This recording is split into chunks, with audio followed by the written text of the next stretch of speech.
As nuvens dos céus foram para outro lugar e agora está aqui um sol de encantar.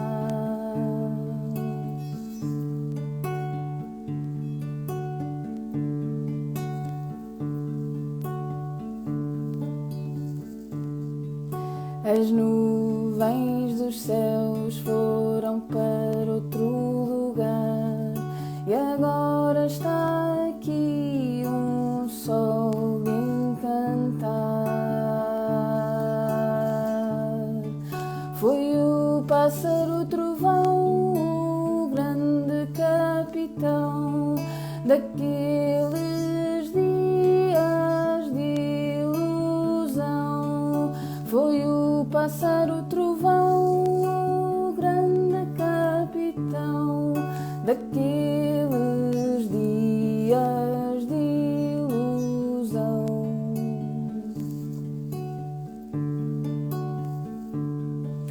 E agora está aqui o querido colibri para nos passar a mensagem de Deus. E agora está aqui o querido colibri para nos passar a mensagem de Deus.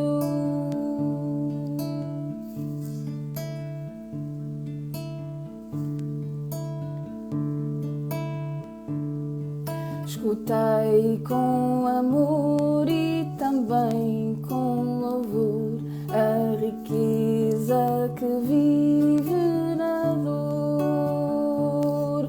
Escutai com amor e também com louvor a riqueza que vive no amor.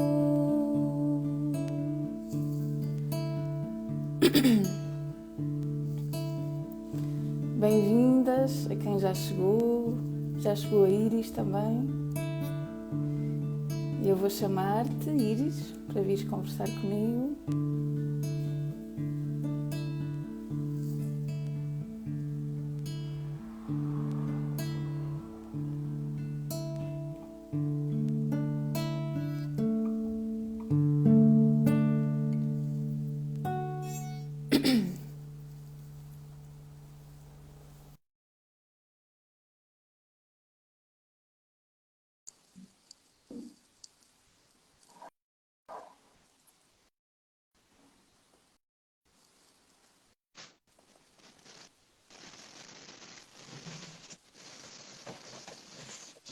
Deixa-me aqui ajustar um bocadinho.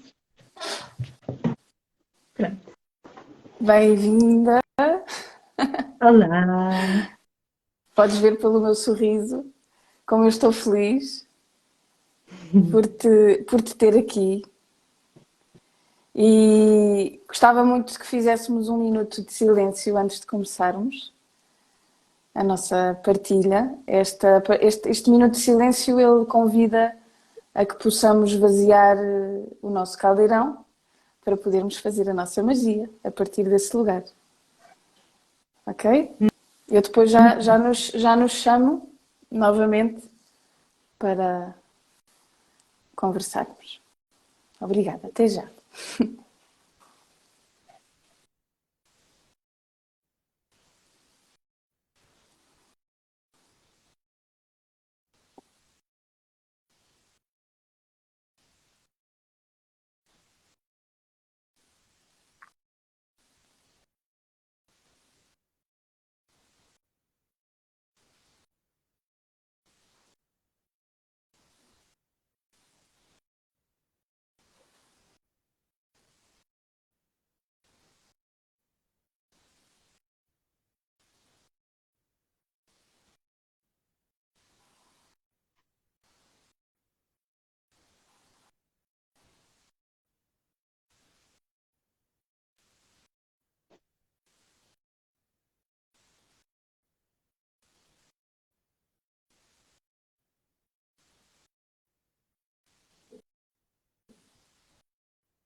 E vamos voltando para o aqui, para o agora.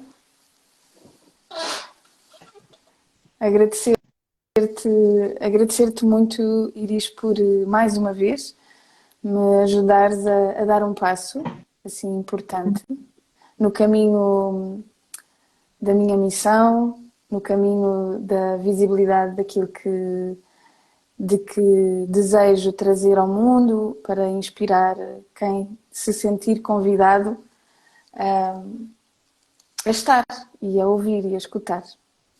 E eu digo que é mais uma vez porque lembro-me há um ano, há 2 anos, não sei, já não sei quando é que foi, receber um convite teu para irmos falar, para eu poder ir falar contigo a um podcast que tu estavas a cuidar na altura, que tinha o nome precisamente de Saber Cuidar.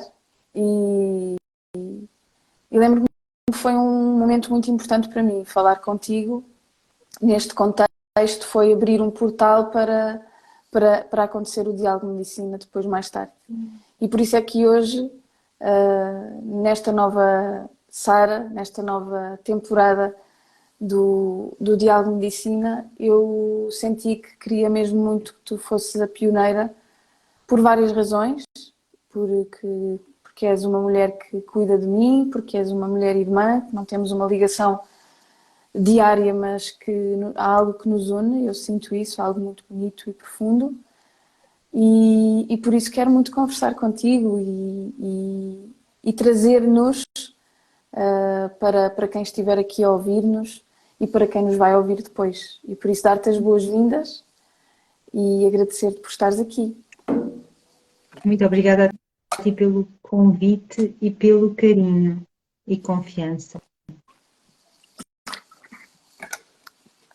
Eu gostava de começar por te perguntar, e porque, como já vamos percebendo, neste movimento do Diálogo de Medicina é uma conversa entre nós as duas, em que não é possível que tu também queiras trazer-me alguma pergunta, ou o que tu possas querer trazer, que depois despoleta em mim uma vontade de partilhar algo, mas como estamos a abrir um espaço intuitivo e que nos leva para onde precisamos de ir, sem guião, eu gostava muito de trazer a relação entre o sagrado e a mulher, porque é algo que eu estou a sentir neste momento assim de uma forma muito, muito, muito forte, principalmente nesta virada do eclipse. Sinto muitas velhas estruturas a cair, até mesmo o convite para olhar com um olhar completamente renovado para aquilo que me apaixona, para aquilo que eu verdadeiramente quero fazer pela transformação da minha alma e da alma das pessoas que sintam vontade de se inspirar no meu trabalho, mas sinto realmente um apelo assim muito forte a aprofundar cada vez mais a minha relação com o que há de sagrado em mim, com o próprio sagrado, o que é o sagrado, e o sagrado feminino, no sentido em que o que é ser mulher no caminho do sagrado. Mais do que falarmos de uma expressão que junta duas palavrinhas, sagrado feminino, porque é que estas duas palavras estão juntas, efetivamente? Porque é que elas existem e estão juntas desta forma? Porque é que caminham lado a lado e são inerentes uma à outra? Queres-me trazer também um pouco através daquilo que tu caminhaste e descobriste sobre ti, onde é que o sagrado entra e o teu próprio feminino nesse contexto? Bem, eu não sei se sou a pessoa certa para responder a esta pergunta, porque eu acredito que, na verdade,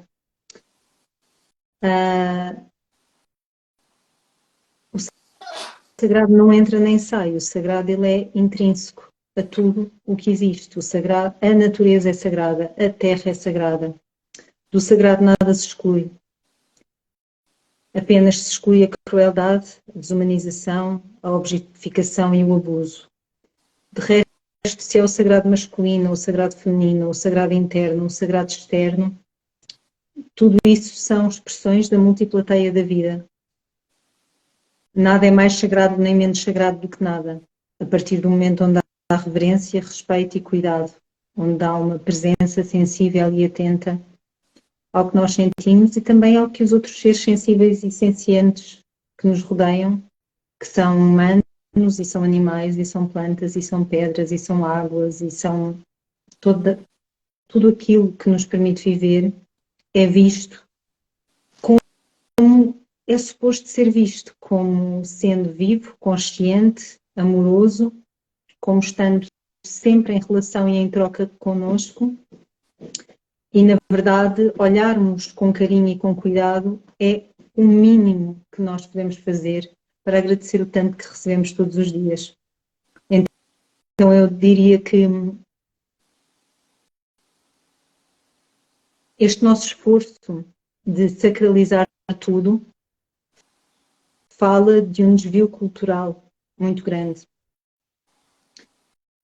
de um desentendimento muito grande entre quem nós somos e o que é a natureza. Fala de um corte entre o ser humano e a natureza. Não só a natureza da sua alma, mas a natureza de um ser vivo, vivendo na Terra, na sua comunidade humana e na sua comunidade natural, que é feita de todos os elementos e de todos os outros seres que nos permitem respirar, hidratar, ter medicina, ter alimento, ter chão para caminhar. Por isso, para mim, o sagrado ele é completamente tangível, ele não está em nenhum outro lugar, ele está nas águas do rio, ele está nas ondas do mar, ele está nos olhos dos meus gatos, ele está em cada planta que eu vejo todos os dias, ele está nas pedras que estavam aqui antes de eu chegar, ele está nos olhos das crianças e nos olhos dos velhos, está em toda a gente. E aquilo que para mim é a maior prática é não recuso-me a não ver o deslumbramento e o mistério presente em tudo o que me rodeia. E também me recuso a criar hierarquias sobre o que o sagrado é, porque é um lugar perigoso e muito tóxico. É o lugar de onde viemos e creio que deve ser um lugar onde praticamos não nos dirigir. Pronto, não sei se respondi, mas é a resposta que eu tenho.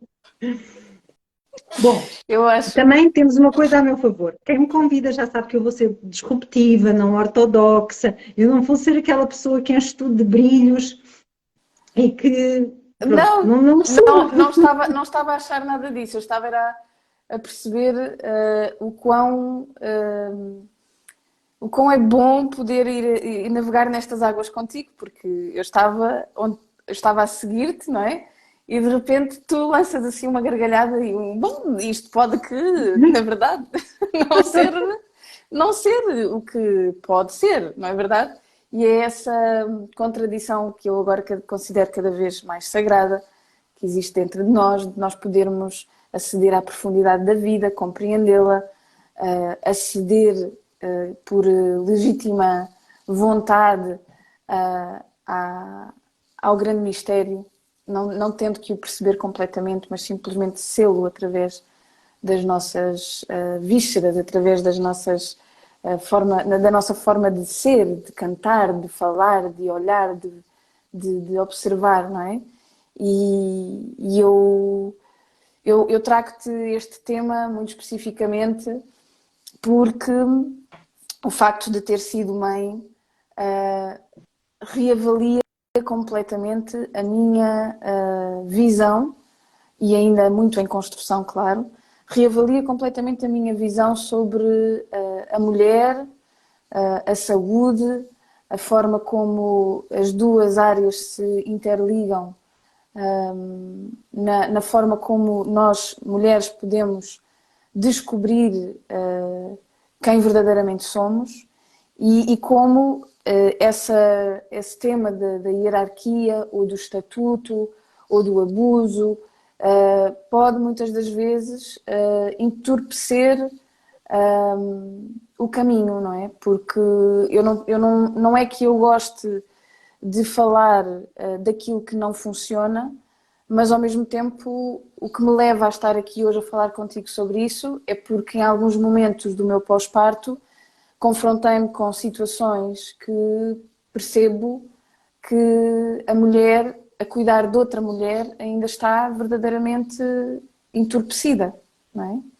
Então, eu gostava de perceber e também abordar isto de um lugar mais profundo, que é como é que nós, que estamos de facto a ter com tudo o que de suficiente ou insuficiente isso é dentro de cada uma de nós, mas eu gostava se nós temos eu, tu, outras mulheres que estão a abrir a consciência para a preservação da terra e por isso delas mesmas, a preservação do sagrado, como poder dizer não sem luta, sem guerra.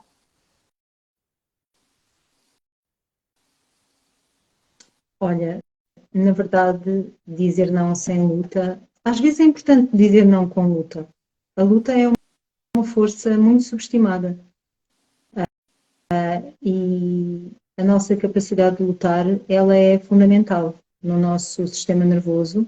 Quando nós ativamos o nosso sistema parasimpático para a luta, não só criamos uma capacidade de defesa ativa, mas também é aquilo que nos permite brincar, que nos permite criar, que nos permite fazer amor, que nos permite traçar limites saudáveis, que nos permite expressar raiva diante de injustiças, que nos permite gritar para evitar um abuso.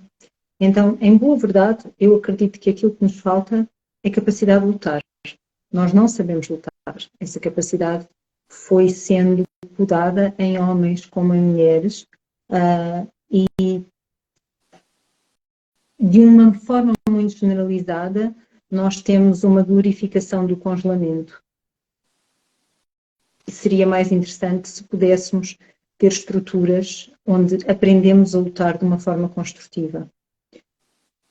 Aquilo que acontece a maior parte das vezes é que o sistema de luta aciona e dá acesso à raiva e a raiva dá logo acesso à impotência. Não experimentamos a raiva como uma forma de potência e isso faz-nos falta, amadurece-nos. E começa nas nossas crianças. Quando nós impedimos numa criança o acesso à raiva, o legítimo acesso ao seu choro, à sua capacidade de defesa ativa, nós já estamos a podá-la para que ela não possa saber lutar. Nós somos mamíferos também são predadores, nós precisamos de saber ser predadores. Teríamos muito menos abusos se tivéssemos uma educação onde somos ensinadas a gritar e a defender-nos e a empurrar e a morder e a pontapear no momento certo. A quantidade surrealista de abuso que nós temos, muitas vezes, prende-se com o facto de não termos sabido lutar, de não legitimarmos a nossa capacidade de luta. E, primeiramente, nós vamos lutar em casa, vamos lutar com as nossas famílias. Esse é o lugar onde as lutas são seguras. E precisamos de sentir que podemos lutar sem perder o amor. Então, esse lugar de poder lutar sem perder o amor é aquele que nos faz falta. Não é desistir da luta, porque isso a gente já sabe. Desistir da nossa voz, desistir da nossa verdade, tornar tudo mais suave e mais bonito porque é mais aceito, isso a gente sabe fazer, todos nós. Essas concessões nós sabemos fazer. Aquilo que nos falta é saber empregar a potência do gesto, a potência da palavra, a potência do grito, no momento em que é oportuno fazê-lo, para nos proteger a nós, ou a alguém, ou aos nossos filhos, ou ao que seja, para nos fazermos ouvir, para assinalar aquilo que é inaceitável. E por isso eu diria que dizer não, quando traz consigo um instinto de luta voltado para fora, em vez de um conflito interno, sobre o direito de poder dizer não, é extremamente útil e é extremamente importante. E em certa medida, eu diria até que nós temos uma sorte de vivermos numa cultura ibérica, porque de alguma forma, a cultura ibérica tem um acesso à possibilidade de falar alto e de se insurgir que há culturas que não têm de todo. E isso também é uma forma de potencial. Precisamos é de aprender a lutar. E para aprender a lutar, precisamos de fazer o que os outros mamíferos fazem. Um cachorrinho aprende a lutar lutando com os irmãos e com os pais. É assim que ele aprende a lutar. Aprende quais são os limites, aprende qual é a sua força, perde lutas, ganha lutas. O mesmo acontece com todos os mamíferos. Nós precisamos desses contextos, onde aprendemos a lutar e onde a luta nos vai vincular, porque há uma reparação depois. A luta não tem que ser, nem o conflito tem que ser sempre disruptivo. Pode ser uma forma de vincular de uma melhor maneira, que é o que nós vemos também nas famílias mamíferas, onde tens, por exemplo, a leoa que dá uma patada ao filhote, depois um bocadinho vai lá dele e traz de volta. Ele vem mamar.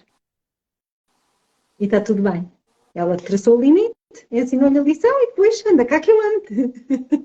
Anda cá a mamar que está tudo bem. Sem querer, nós tornamos estas questões muito maiores do que elas precisam de ser e às vezes assumimos que aquilo que está a acontecer no momento em que uma pessoa tem uma ativação nervosa é a sua personalidade e isso é um desentendimento da natureza da pessoa. Por exemplo, uma criança que chora muito, ela vai ter logo uma etiqueta, é uma criança difícil, é uma criança birrenta, é uma criança chata, é uma criança que se expressa, é uma criança que quando está incomodada o faz saber. Olha que bom, se nós como adultos tivéssemos essa qualidade, que falta que nos faz. Mas desentendemos facilmente tudo aquilo que nos desconforta como sendo algo que não é bem-vindo. Então eu diria que podemos dizer não sem luta às vezes e outras vezes vamos ter que dizer não com luta. E precisamos de ser muito fluentes em todas estas linguagens, porque tudo são recursos. E é bom nós termos na nossa caixa de ferramentas emocionais e psicoemocionais várias ferramentas diferentes, porque se a gente faz tudo com a mesma ferramenta, há situações em que não é a ferramenta adequada. Se eu digo não sempre com calma, há lugares onde o meu não vai ser ouvido nem respeitado. Tampouco posso dizer um não sempre com alta voz, porque há lugares onde não faz sentido nenhum. O meu não é logo ouvido por aquelas pessoas que me rodeiam. Então depende. Precisamos de ganhar fluência também em compreender que muitas vezes aquilo que o nosso sistema nervoso sente é precisamente o que é suposto sentir. Não é social, mas é instintivo, é animal, é ancestral. E é uma transmissão de sabedoria genética que é passada geração após geração, precisamente porque funciona para sobreviver.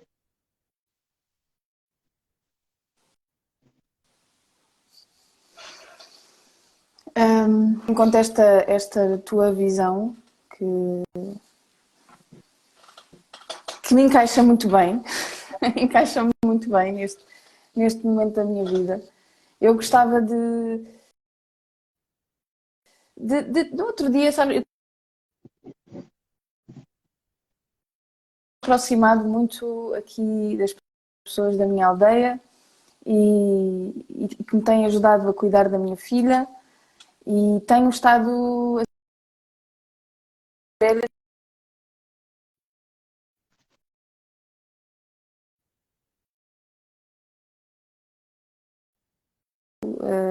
de mulheres diário, de nutrição. São 3 ancestras com um espírito muito novo, mas que conversamos muito e partilhamos muito.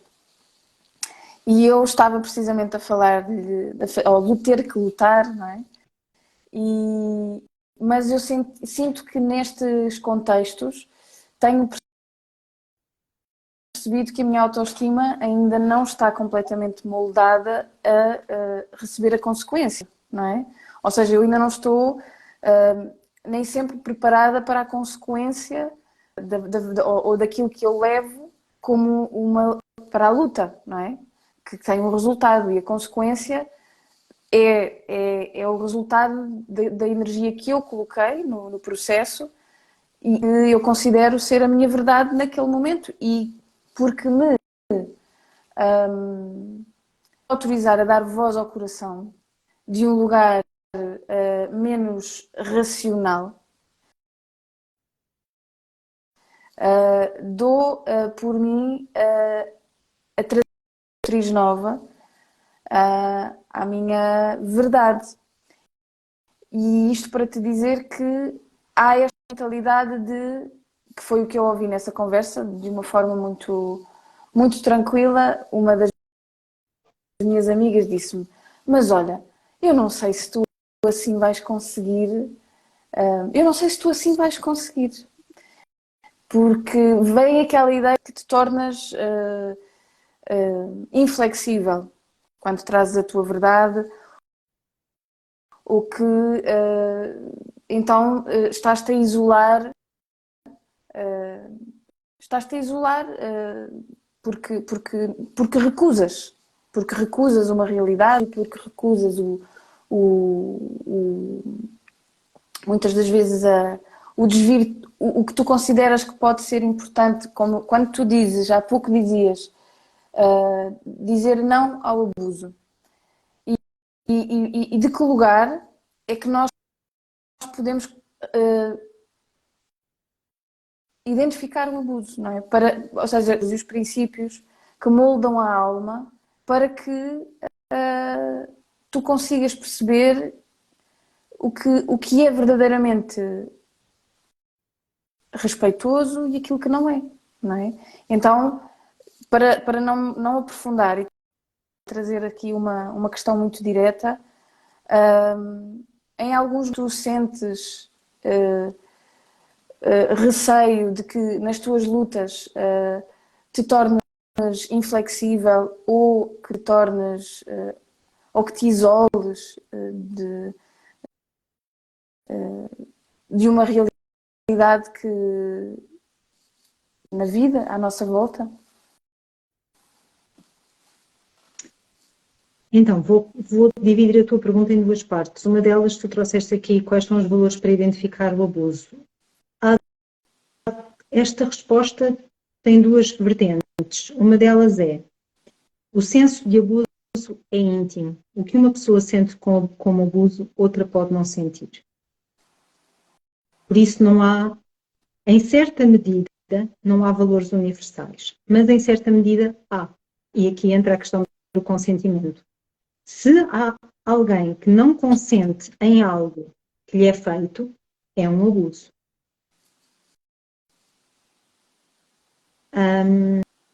E é claro que os abusos também não são apenas humanos. Há imensos abusos a animais, há imensos abusos à natureza. A linguagem do abuso tornou-se uma fluência nossa nos últimos milénios. E, felizmente, estamos a tentar sair desta linguagem e ganhar outro léxico. Porque é mesmo urgente ganharmos um vocabulário que não seja o do enaltecimento e da glorificação e da normalização da violência. Esta não pode ser a nossa moeda de troca. Depois, mas pronto, então há isto para dizer que há situações que são obviamente abusivas para quem quer que seja, provavelmente, e há outras que, se calhar para algumas pessoas não tinham importância, mas que para a pessoa que as viveu tem muita importância. Pode ser uma frase dita num momento errado, pode ser um toque que de repente foi uma coisa leve, mas que não era aceitável, foi invasivo.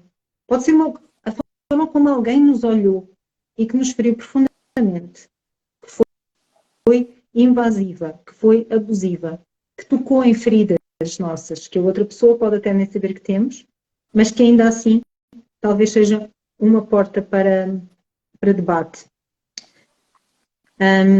Depois a tua última questão, relembra-me aqui qual é que foi. Tem a ver com o facto de tu, ao travar as tuas lutas, para, no fundo... Sim, já sei. Já sei.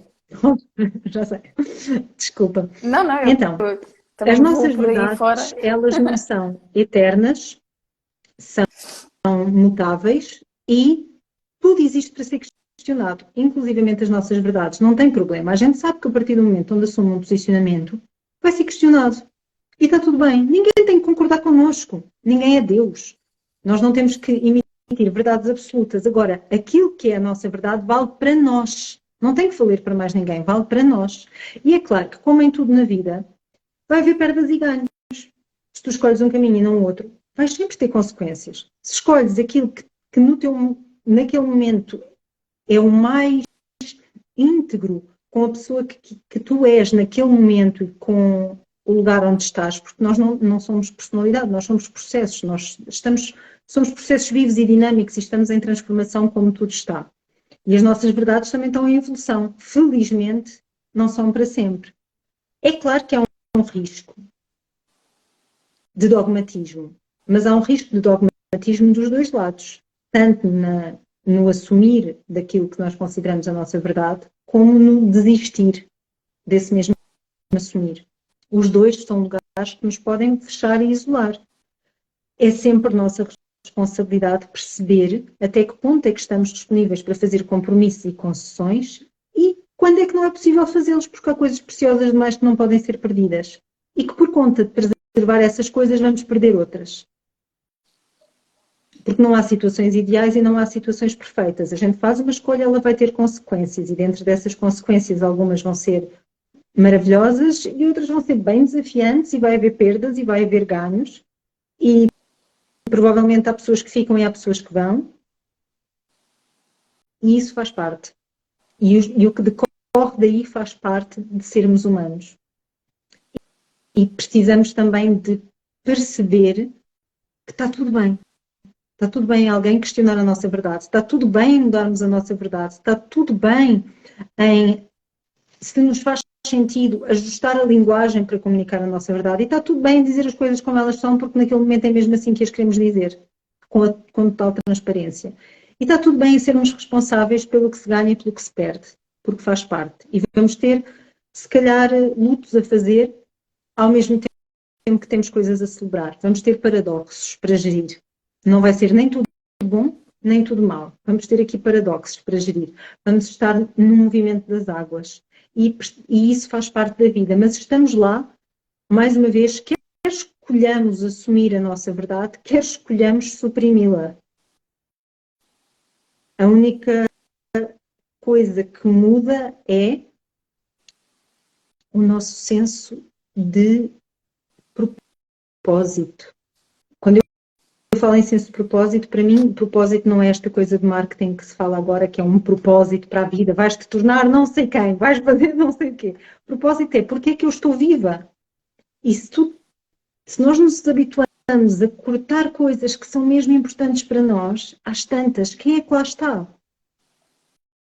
Se nós nunca dizemos aquilo que sentimos, quem é que está em relação com quem? Quem é aquela pessoa que nós nos estamos a tornar, que se esvazia de si, que nunca veste a sua própria pele? Será que isso é útil para nós? E será que as nossas relações são verdadeiras? Como é que alguém se pode relacionar connosco se nós não temos voz? E que relação é essa? E para que serve? As questões são outras, mas questões vai haver sempre. Não vai haver caminhos fáceis. Sim. Então mais vale que tenham sentido. Uhum. É isso, é essa. Nós estamos a caminhar para o dia simbólico em Portugal que celebra a liberdade e deste lugar onde eu me encontro aqui, hoje e agora, eu sinto que tenho percebido melhor o que é autorizar-me a ser livre. E esse processo não é propriamente.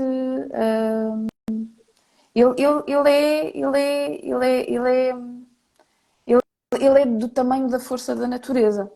O assumir a nossa verdade, esse processo é do tamanho da própria força da natureza. Como gerir a força da natureza que há em nós, a própria força que representamos, para podermos conduzir-nos à verdade, para nos podermos conduzir à liberdade. Essa é a questão que me faz compreender cada vez mais que o caminho é um mergulho no desconhecido a todo o instante, apenas e só confiando na experiência do caminho até aqui, não é? É quase como que eu hoje sou como sou e reajo à realidade tendo em conta tudo aquilo que eu aprendi até aqui e tudo aquilo que eu consegui sarar até aqui, tudo aquilo que eu consegui curar até aqui, porque a visão vai se alterando e considero assim mesmo muito, muito importante autorizarmos-nos, nós, não só seres humanos, mas as mulheres, no sentido, não no sentido de haver aqui uma...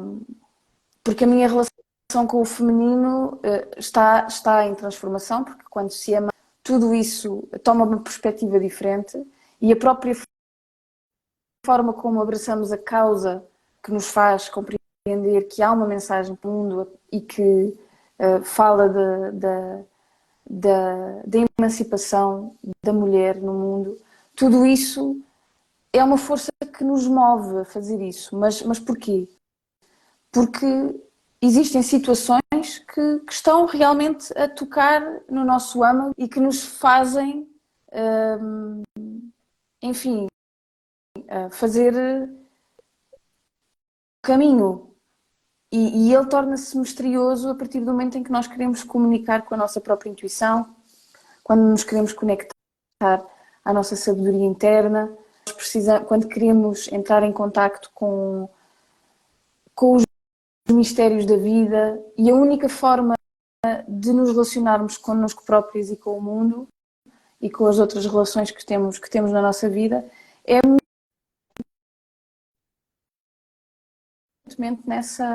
nesse mistério e aquilo que precisa de acontecer aconteça sem haver um controle, uma mente controladora da situação que quer acontecer. E é isso que eu gostava também de perceber contigo, como é que mulheres que fazer o caminho da libertação no sentido, e porque isto pode ser tudo, pode ter frases muito feitas, o caminho para o propósito, o caminho da libertação, a emancipação, o empoderamento, o feminismo, portanto isto tudo podem ser assim frases muito já gastas e feitas, mas tem uma razão, existe uma razão para estarmos a fazer este caminho. E este caminho, ele existe no teu... A minha pergunta para ti é, no teu caso, tu sentes que ser mulher, através da consciência que tu tens, é um lugar mais seguro para ti e para quem te rodeia?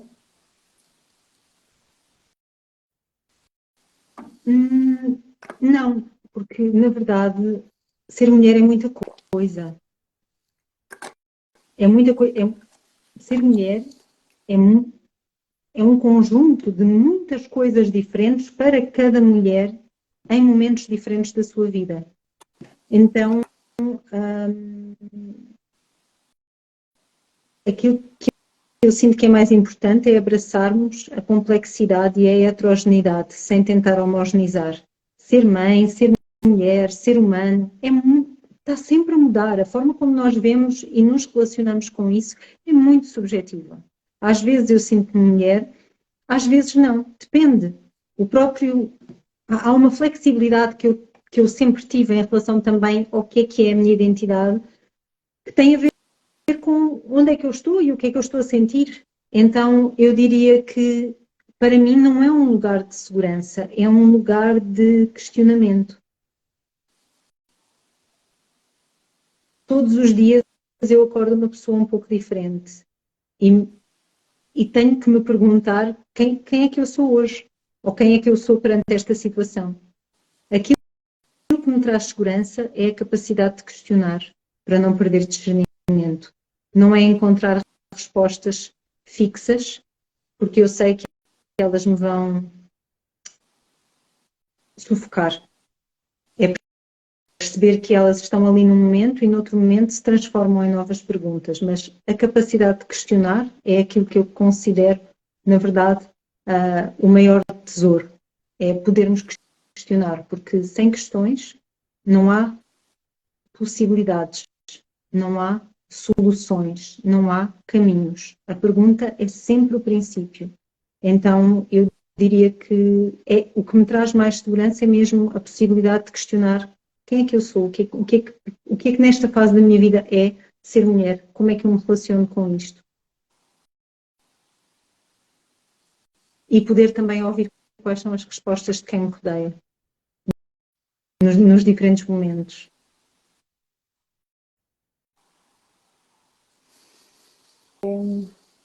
Validas assim várias coisas que têm sentido, e esta capacidade que nós temos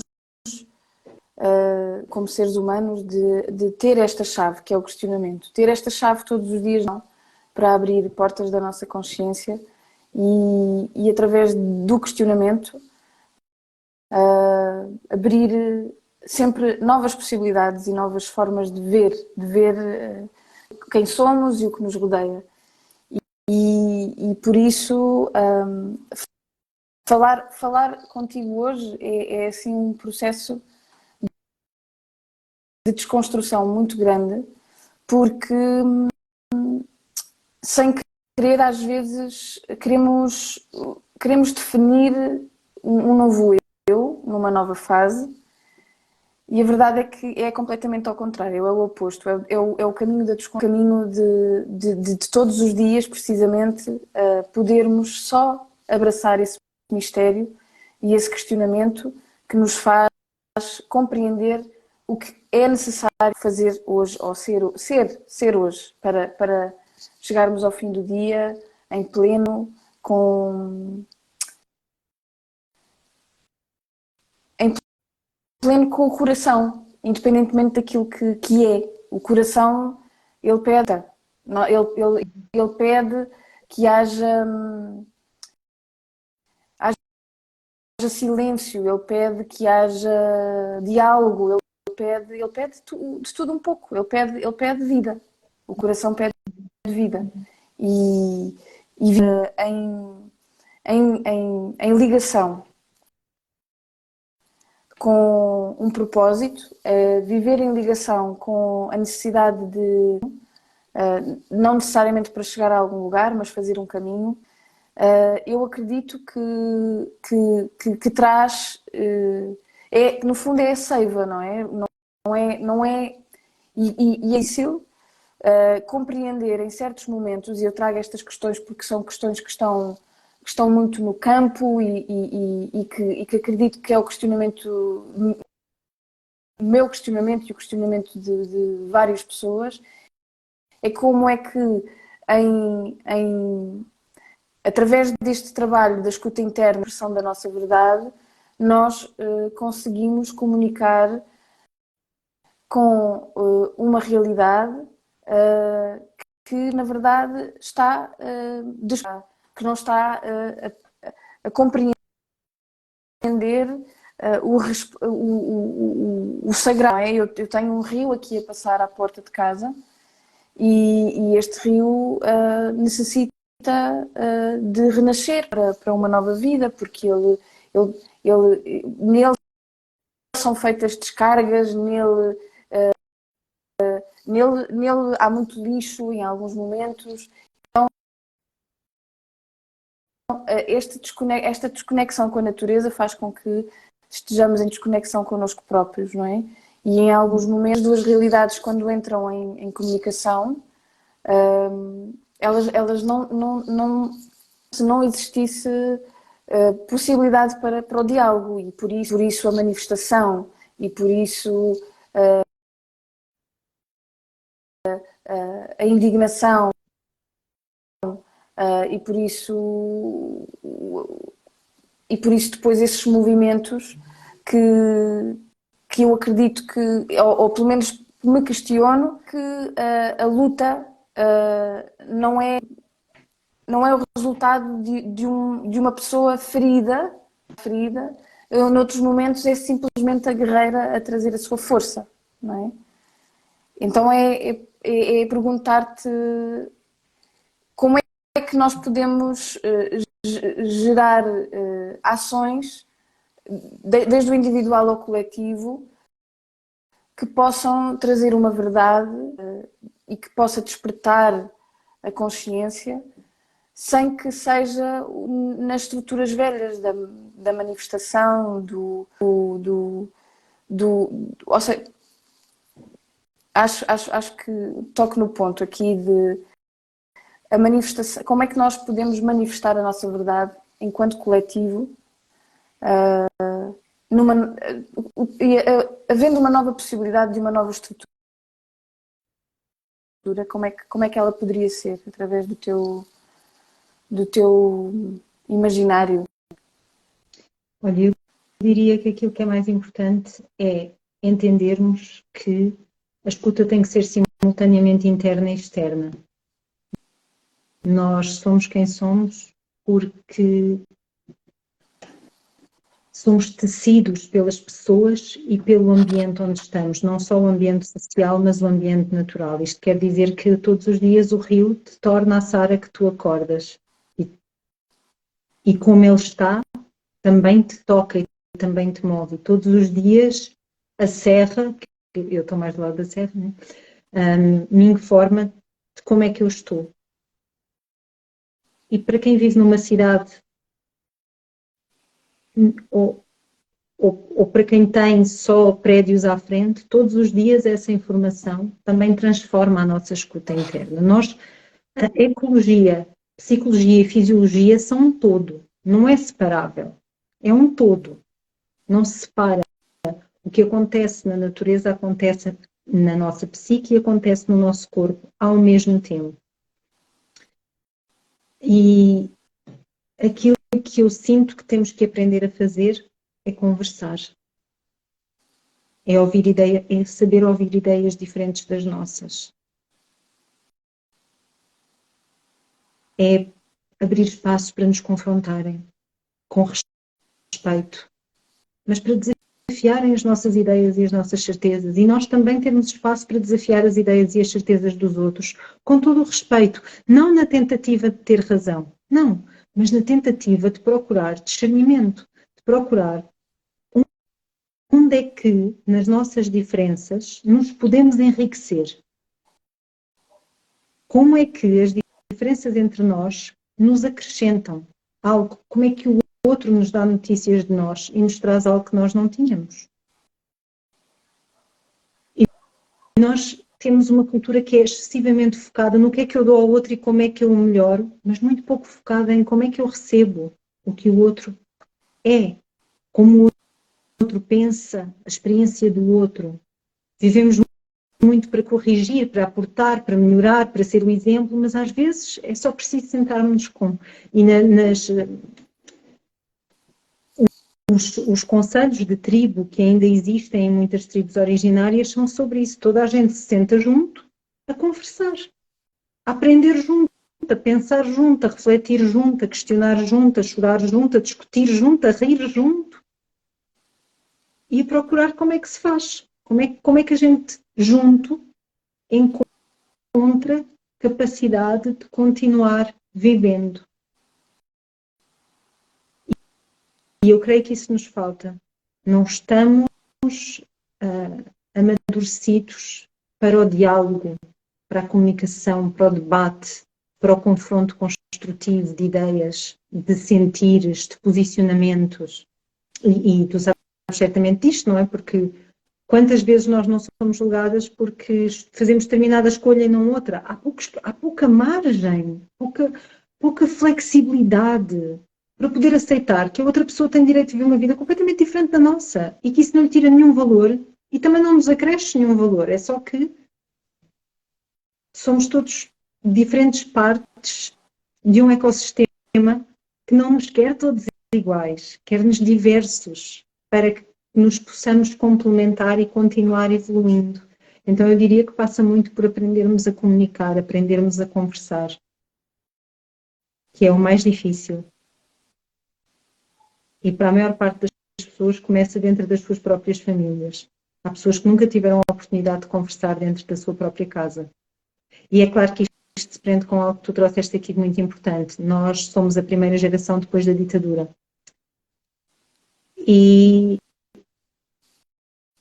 uma ditadura num país que viveu a mais violenta e a mais longa Inquisição da história da Inquisição. Nós ainda estamos à procura de perceber o que é ser livre. Ainda estamos perante a pergunta. E com a melhor das intenções, a geração antes de nós fez essa pergunta, mas houve lugares onde não podia responder, porque o condicionamento também estava lá, secularmente, como também está em nós. É muito corte, é muita quebra, é muita ferida, é muito julgamento moral sobre as atitudes e o direito de se ser quem se é. E isso ainda está no centro das nossas vidas e, sobretudo, no centro das nossas famílias e comunidades. E é claro que não tinha como não estar, porque nós saímos de uma Inquisição para uma ditadura quase diretamente. Mas não achas que... Porque aqueles anos de espaço não mudam o padrão mental. Diz. Desculpa interromper-te uma pergunta. Não achas que depois há dificuldade em fazer distinção, principalmente num diálogo, não há dificuldade em fazer a distinção entre quando tu trazes um questionamento, pode ser considerado um julgamento. Quando tu trazes uma opinião... Depende. Que no... Diz... Eu diria que depende, Sara. Porque em certas circunstâncias o que acontece e que também é muito importante trazer é que a tua verdade, que muitas das vezes numa conversa onde é preciso haver o caos para depois haver a ordem, a tua verdade ou a verdade que tu trazes reposiciona e define limites. Mas há na definição do limite e na reposição da tua... Ou seja, tu ao definires o teu limite e a trazeres a tua visão, quantas vezes isso não é confundido com a questão de haver um juízo moral, haver um julgamento. Claro, e cabe a nós que comunicamos esclarecer. Uma coisa que eu coloco muitas vezes nas conversas, eu tenho um filho adolescente, não é? Uma coisa que eu coloco muito nas conversas com ele é isso. Eu lembro muitas vezes na conversa. Eu espero que não te estejas a sentir julgado quando eu te trago esta opinião, porque não é a minha intenção. Só te queria dar este retorno diferente. Então, quando nós lembramos, nós apoiamos. Eu não quero avaliar se tu estás certo ou errado. Eu só te quero dizer como é que eu vejo. E tu farás a tua escolha porque tu não és eu. Eu sinto diferente. Eu faço diferente. Eu penso diferente neste momento. Então eu trago-te isto. Mas não é para que tu mudes, não é para que tu te ajustes. É só porque estamos em troca. Eu gostava de saber as tuas razões. Não para as avaliar como certas ou erradas, boas ou más, mas para poder entendê-las um pouco melhor. E quando conseguimos também claramente poder trazer qual é a nossa intenção, vamos desfazendo estes equívocos que podem minar.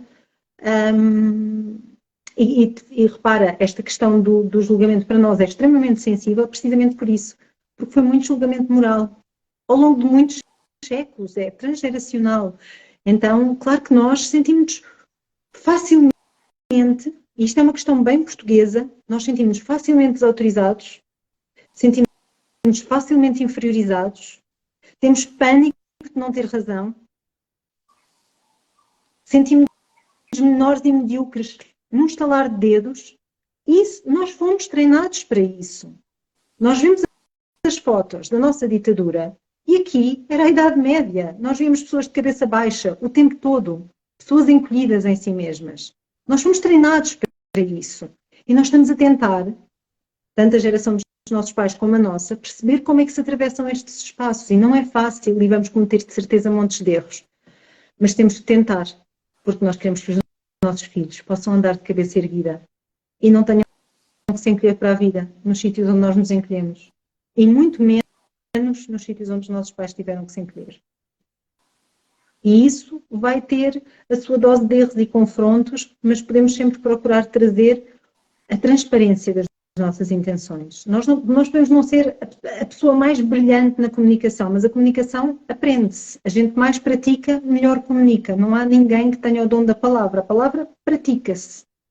E quando a gente consegue traduzir as nossas intenções, também vai dando espaço a que se desfaçam estes equívocos que às vezes podem contaminar tanto o que está a ser dito. É muito interessante tu trazeres um pouco o perfil das nossas raízes nestes valores e nestes princípios, não é? Porque um dos meus estudos é precisamente compreender a matriz, não é? E deixar que ela passe por mim e obviamente porque faço parte dela, não é? E também tenho a minha parte para trazer e, portanto, mesmo este diálogo é um mergulho na forma como eu te questiono, na forma como eu trago algumas ideias e constatações de realidades que estão a acontecer neste momento, na minha vida, na vida de outras pessoas.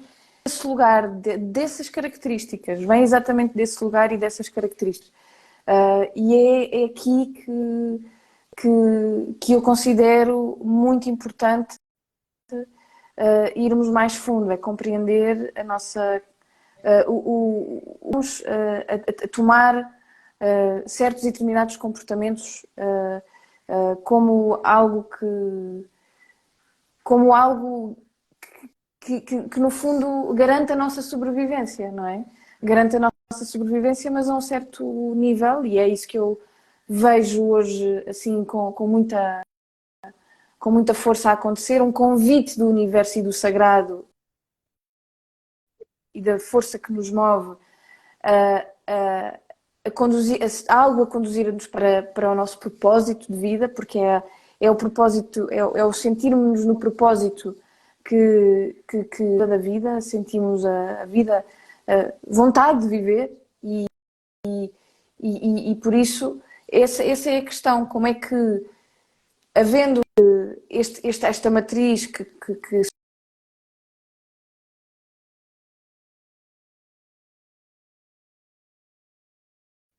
padrões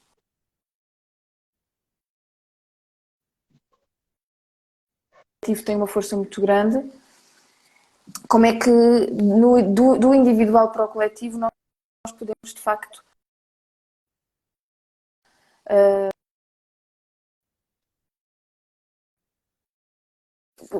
passar por estas metamorfoses de tempos em tempos o ser, não é?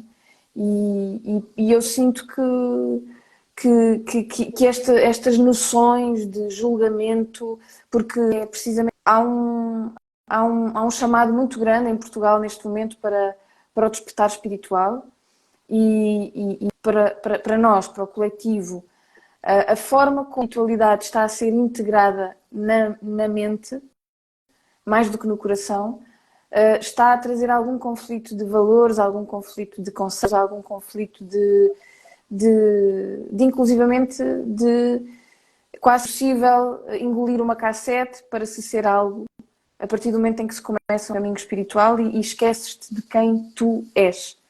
Esqueces-te de que no processo da espiritualização do teu ser,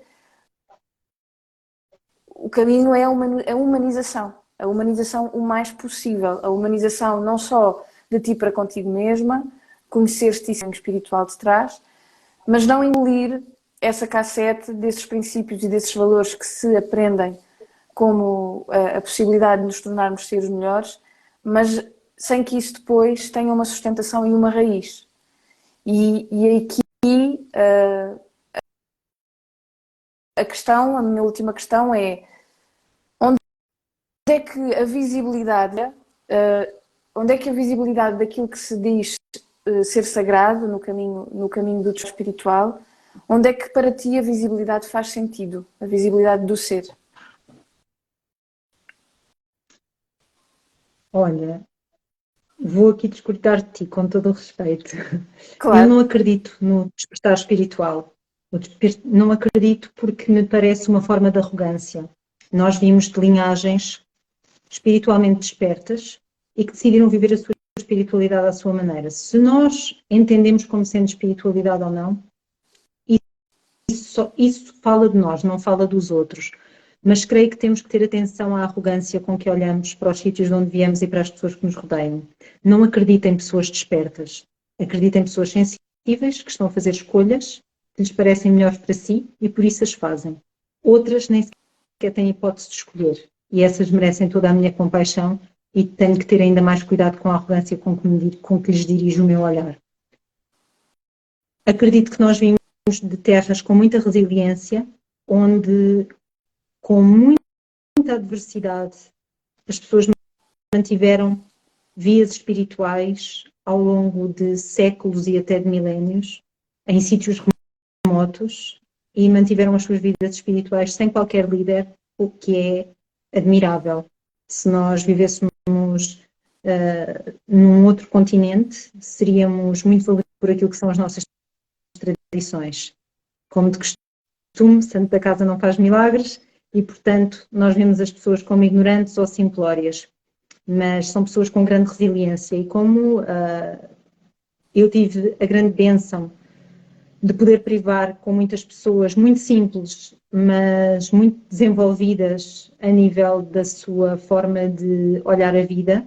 Eu percebi logo desde muito cedo que nós tínhamos muitas diferenças, mas que as diferenças que temos fazem de mim privilegiada, não desperta.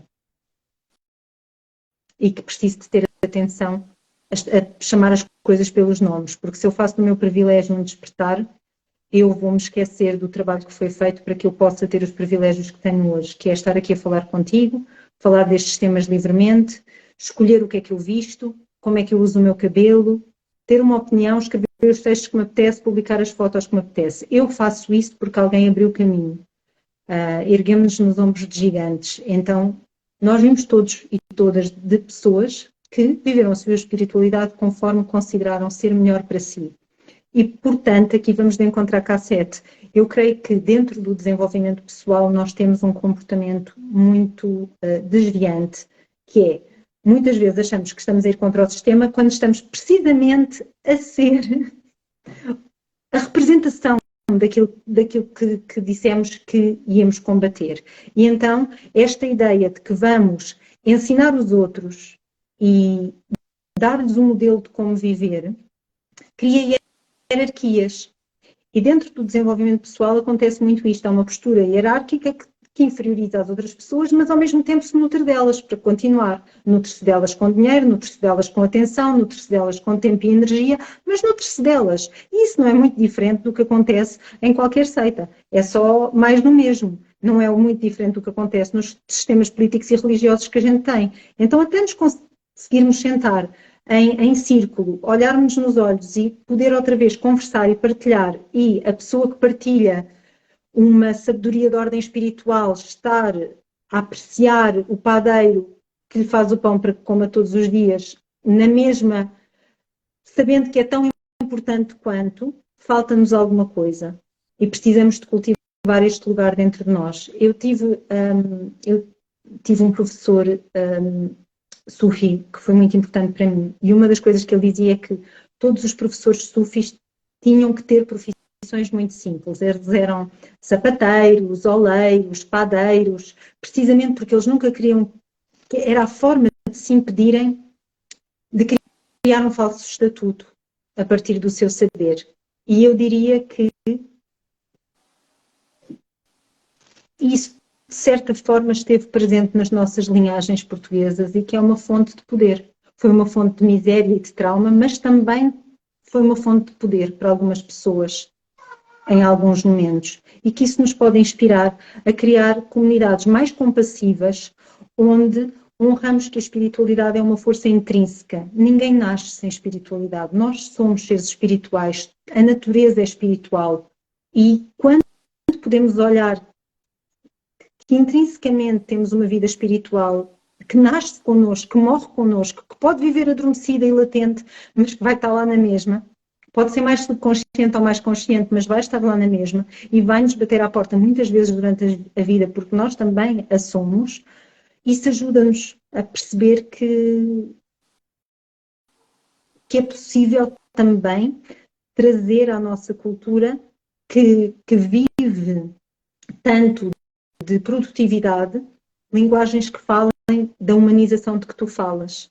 E quando nos humanizamos, na verdade, a humanização e a sensibilidade talvez sejam as únicas formas de abrir caminho a que a espiritualidade intrínseca possa finalmente brotar. Quando nós damos a oportunidade às pessoas de se sentarem e serem vistas, finalmente há um espaço para que elas possam deixar de fazer para passar a ser, para passar a só poder estar ali e ser acolhidas naquele momento.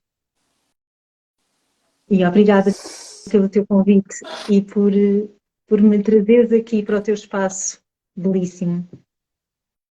Dava pano para mangas, não é verdade? Mas quero, quero agradecer-te. Eu nunca sei muito bem o que é que o que é que pensar, porque porque tudo o que guia este diálogo é assim uma força muito grande que me faz estar extremamente presente e eu agora preciso de nos ir ouvir. Daqui a um bocadinho, daqui a bocado, preciso de nos ir ouvir para obviamente que te ouvi bastante, mas quero ouvir-nos, quero aprender com aquilo que trouxemos até aqui neste espaço. Assim, levou uma profundidade muito bonita. Quero agradecer-te por teres vindo, por teres aceito o convite, por me ajudares a dar assim mais um pontapé de saída para este diálogo de medicina e espero ver-te muito em breve e sempre. Quando os nossos caminhos se cruzam é uma alegria. Mesmo, para mim também é obrigada pelo teu convite e por este projeto lindo que tu nutres com tanto amor e dedicação. Obrigada, Iris, obrigada. E agradeço também E a quem esteve aqui connosco. sempre em mudança, sempre em mudança. É verdade, agradeço. Para quem viu ao vivo, obrigada por nos trazer a força, a informação e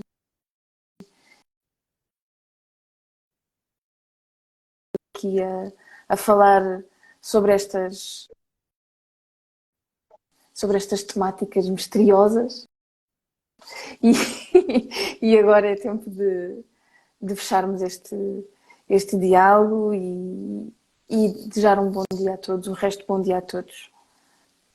Obrigada, até já.